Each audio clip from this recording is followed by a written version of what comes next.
A Christmas Carol by Charles Dickens. Stave 2, Part 4. My time grows short, observed the spirit. Quick. This was not addressed to Scrooge, or to anyone whom he could see, but it produced an immediate effect. For again Scrooge saw himself. He was older now, a man in the prime of life. His face had not the harsh and rigid lines of later years, but it had begun to wear the signs of care and avarice. There was an eager, greedy, restless motion in the eye, which showed the passion that had taken root, and where the shadow of the growing tree would fall. He was not alone, but sat by the side of a fair young girl in a mourning dress, in whose eyes there were tears, which sparkled in the light that shone out of the ghost of Christmas past.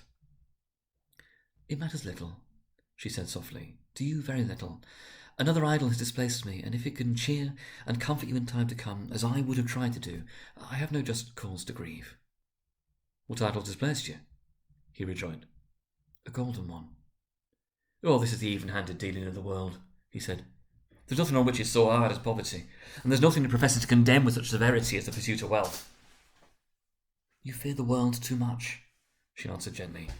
"All your other hopes have merged into the hope of being beyond the chance of its sordid reproach. I've seen your noble aspirations fall off one by one until the master passion gain engrosses you, have I not?" "Well, what then?" he retorted. "Even if I have grown so much wiser, what then? I'm not changed towards you." She shook her head. "Am I?" "Our contract is an old one. It was made when we were both poor and content to be so, until in good season we could improve our worldly fortune by our patient industry. You are changed. When it was made, you were another man." "I was a boy," he said impatiently. "Your own feeling tells you that you are not what you are," she returned. "I am. That which promised happiness when we were one in heart is fraught with misery now that we are two. How often and how keenly I have thought of this I will not say. It's enough that I have thought of it, and can release you." Have I ever sought release?" "In words, no, never." "Well, in what then?" "In a changed nature, in an altered spirit, in another atmosphere of life, another hope as its great end, in everything that made my love of any worth or value in your sight. If this had never been between us," said the girl, looking mildly but with steadiness upon him, "tell me, would you seek me out and try to win me now?" "Ah, no."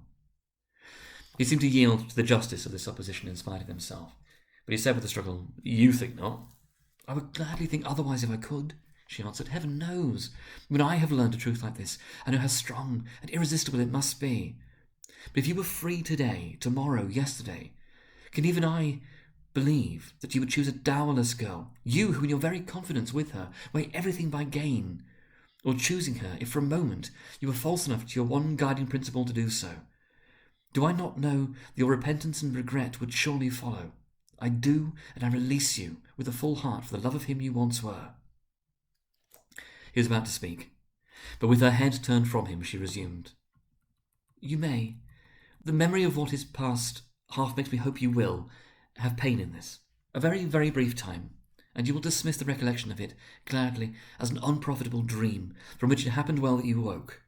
May you be happy in the life you have chosen." She left him, and they parted. "Spirit," said Scrooge, "show me no more. Conduct me home. Why do you like to torture me?" "One shadow more," exclaimed the ghost. "No more," cried Scrooge. "No more. I don't wish to see it. Show me no more." The relentless ghost pinioned him in both his arms, and forced him to observe what happened next. They were in another scene and place. A room, not very large or handsome, but full of comfort. Near to the winter fire sat a beautiful young girl, so like the last that Scrooge believed it was the same, until he saw her, now a comely matron, sitting opposite her daughter. The noise in this room was perfectly tumultuous, for there were more children there than Scrooge, in his agitated state of mind, could count. And unlike the celebrated herd in the poem, they were not 40 children conducting themselves like one, but every child was conducting itself like 40. The consequences were uproarious beyond belief, but no one seemed to care. On the contrary, the mother and daughter laughed heartily and enjoyed it very much, and the latter, soon beginning to mingle in the sports, got pillaged by the young brigands most ruthlessly. Ah, what would I not have given to be one of them? Though I never could have been so rude. Oh, no. I wouldn't for the wealth of all the world have crushed that braided hair and torn it down. And for the precious little shoe, I wouldn't have plucked it off, God bless my soul, to save my life. As to measuring her waist in sport, as they did, bold young brood, I couldn't have done it. I should have expected my arm to have grown round it for a punishment, and never come straight again. And yet I should have dearly liked, I own, to have touched her lips, to have questioned her, that she might have opened them, to have looked upon the lashes of her downcast eyes, and never raised a blush, to have let loose waves of hair, an inch of which would be a keepsake beyond price. In short, I should have liked, I do confess, to have had the lightest licence of a child, and yet to have been man enough to know its value. But now a knocking at the door was heard, and such a rush immediately ensued that she, with laughing face and plundered dress, was borne towards it, the centre of a flushed and boisterous group, just in time to greet the father, who came home attended by a man laden with Christmas toys and presents.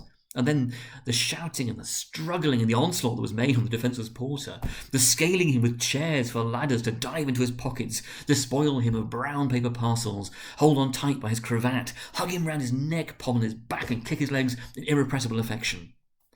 The shouts of wonder and delight with which the development of every package was received, the terrible announcement that the baby had been taken in the act of putting a doll's frying pan into his mouth, and was more than suspected of having swallowed a fictitious turkey glued on a wooden platter, the immense relief of finding this was a false alarm, the joy and the gratitude and the ecstasy, they're all indescribable alike. It's enough that by degrees the children and their emotions got out of the parlour, and by one stair at a time up to the top of the house, where they went to bed, and so subsided.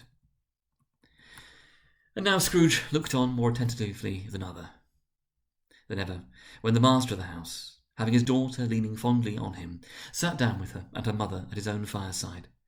When he thought that such another creature, quite as graceful and as full of promise, might have called him father, and been a springtime in the haggard winter of his life, his sight grew very dim indeed. "Belle," said the husband, turning to his wife with a smile, "I saw an old friend of yours this afternoon." "Who was it?" "Guess." "How can I, Tut? Don't I know?" she added in the same breath, laughing as he laughed. "Mr. Scrooge! Mr. Scrooge it was. I passed his office window, and as it wasn't shut up and he had a candle inside, I could scarcely help seeing him. His partner lies upon the point of death, I hear, and there he sat alone. Quite alone in the world, I do believe." "Spirit," said Scrooge in a broken voice, "remove me from this place." "I told you these were shadows of the things that have been," said the ghost. "That they are what they are, do not blame me." "Remove me!" Scrooge exclaimed. "I cannot bear it." He turned upon the ghost, and seeing that it looked upon him with a face in which, in some strange way, there were fragments of all the faces it had shown him, wrestled with it.